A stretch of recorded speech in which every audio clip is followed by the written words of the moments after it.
Vamos falar de saúde agora? A dor de cabeça é um problema muito comum que afeta milhões de pessoas. Apesar disso, muitos desconhecem as causas, os tipos e as formas adequadas de tratar essa condição. Para esclarecer as dúvidas sobre esse assunto, eu converso ao vivo agora com o neurologista Marcos Aurélio Fraga Borges, que está conectado aqui com a gente. Doutor, bom dia, bem-vindo. Bom dia, muito obrigado. Eu agradeço muito o convite. Eu que agradeço, doutor. É o seguinte, né? Dor de cabeça é algo muito comum, como eu já falei, mas nem sempre as pessoas sabem o que pode causá-la. Quais são, então, as principais causas, os fatores que desencadeiam esse problema aí? Dor de cabeça é um dos sintomas mais comuns de pronto-socorro. Então, desde um simples resfriado pode provocar dor de cabeça, um trauma de crânio, uma noite mal dormida, e não necessariamente você quer, a dor de cabeça pode ser um sintoma de uma doença grave. Mas é importante que eu tenho doenças que provocam dor de cabeça, que a própria dor de cabeça é a doença, e eu tenho situações que o sintoma, por exemplo, uma doença que o sintoma pode ser uma dor de cabeça. Vou dar um exemplo. Um sangramento cerebral pode começar com uma dor de cabeça, uma meningite pode começar com uma dor de cabeça. Porém, eu tenho outras doenças que o principal sintoma são as dores de cabeça, como a enxaqueca, as dores de cabeça tensionais, e são doenças assim que atrapalham muito a qualidade de vida de muita gente no nosso Brasil. Atrapalha demais, né? E existe uma diferença entre a dor de cabeça comum e a enxaqueca? Quais são os principais Então, sinais para identificar ali cada uma e os tratamentos também? isso. A enxaqueca, a cefaleia tensional, são as dores de cabeça mais comuns quando se fala em doenças cuja o principal sintoma é a dor de cabeça. Então, a enxaqueca, normalmente, eu tenho uma intolerância à luz, quando eu tenho dor, a dor é de um lado da cabeça, posso ter náusea, vômito, luz incomodar, barulho incomodar. Normalmente, eu tenho uma dor que é pulsátil. Então, isso é o mais comum da enxaqueca. A cefaleia tensional pode ter esses sintomas também, certo? Mas, normalmente, é uma dor mais impressão, uma dor de cabeça mais frontal. E eu tenho, então, pelo menos aí, em torno aí de 20% da população pode sofrer de enxaqueca e até 40% da população pode ter cefaleia tensional, a dor de cabeça tensional. Entendi. Então quer dizer que a dor de cabeça, na maioria dos casos, ela se trata ali de um sintoma de um outro problema e ela pode também ser o próprio problema, a própria doença, Perfeito, certo? Tá. perfeito, resumo perfeito. Agora, quando que alguém deve procurar um médico por conta das dores de cabeça? Algum sinal de alerta que a gente precisa se atentar? Por quê? O que a gente tem muito hoje é a automedicação. Dificilmente uma pessoa com uma dor de cabeça qualquer vai procurar o pronto-socorro. Quando que eu devo emitir um sinal de alerta? E fala também sobre os riscos da gente se automedicar.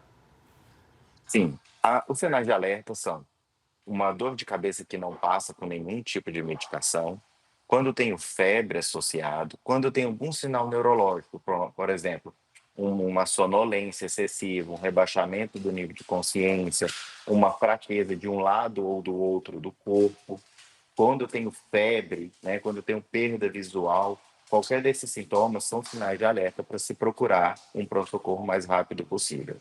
É claro que a pessoa saiu, teve uma privação de sono, bebeu o dia anterior, nessas dores de cabeça, você tomar um analgésico, tudo bem, não tem problema nenhum. Porém, se tiver algum desses sinais de alerta, muito cuidado com a automedicação. Inclusive, a automedicação é um dos principais geradores de cefaleia crônica, ou seja, de dor crônica. Então, o uso irregular e o abuso de medicamento, a automedicação, pode sim gerar dor crônica, o que é um transtorno na qualidade de vida de qualquer pessoa. E esse hábito de ficar tomando remédio, né, pode mascarar um problema mais sério, né, doutor? Com toda certeza, imagina numa meningite, né, num sangramento cerebral. Então, às vezes, você está tomando uma dissecção arterial, que às vezes acontece muito em jovem.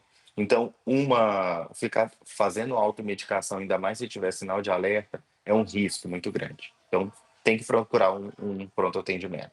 Tá, a gente ouve muito se dizer sobre dor de cabeça nas pessoas adultas, idosos também, mas e no caso das crianças? O que costuma provocar essas dores? A criança pode ter enxaqueca, por exemplo? Sim, criança pode ter, desde uma criança assim de 5, 6 anos, 7 anos, já pode ter diagnóstico de enxaqueca. Ainda mais se tem história familiar. Então, isso é uma coisa que pode acontecer sim. Mas na criança, principalmente, dor de cabeça com náusea e vômito incoercível, ou seja, que não passa. Dor de cabeça que não passa. Se tiver febre, é importante procurar o pronto atendimento, tá? Porque pode ser um sinal de alerta para alguma doença mais grave.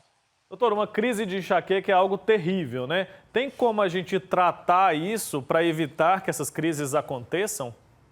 Sim, imagina, pelo menos 3 a 4% das pessoas no Brasil, imagina, tem dor de cabeça crônica, ou seja, dor de cabeça com frequência. Entre elas, a enxaqueca é a principal causa.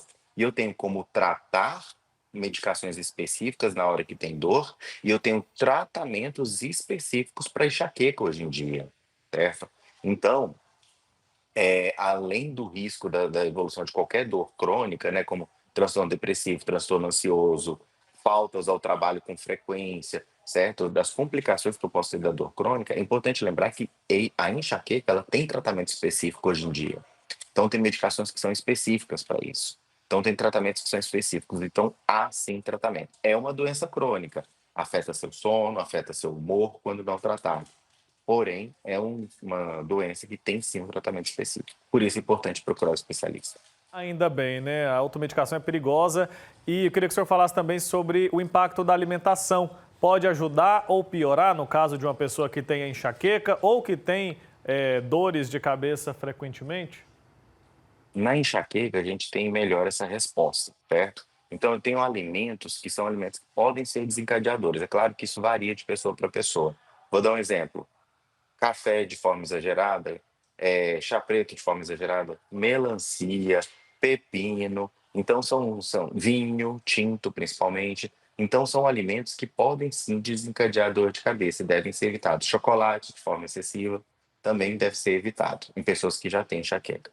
Certo. E algumas pessoas relatam que as dores pioram em dias quentes ou com a mudança do clima. Existe alguma explicação para isso? Sim, não tem uma explicação clara, mas sim, o calor, ele é um fator desencadeador, né? O calor excessivo é um fator desencadeador para enxaqueca. Então, ele pode ser sim a causa. Então, um ambiente mais fresco, mais ventilado, ajuda muito a prevenir, às vezes, eventos de dor.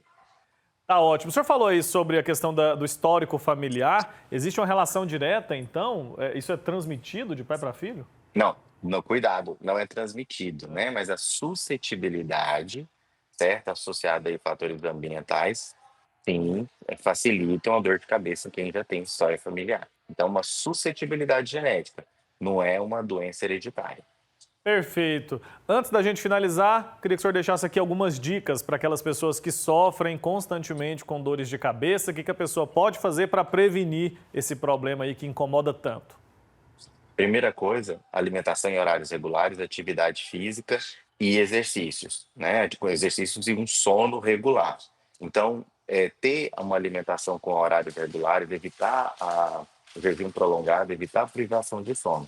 Primeira coisa. Segundo lugar, procurar um médico para fazer um acompanhamento regular, para poder fazer um diagnóstico correto da causa da sua dor de cabeça e fazer a orientação correta. Perfeito, doutor Marcos, muito obrigado pelo seu tempo aqui com a gente, pelas orientações a respeito desse problema que é tão comum. Importante a gente saber a hora de buscar um especialista aí para evitar o agravamento do quadro. Obrigado, até a próxima, viu? Eu que agradeço, tenha um bom dia a todos, uma boa semana. Tchau, tchau.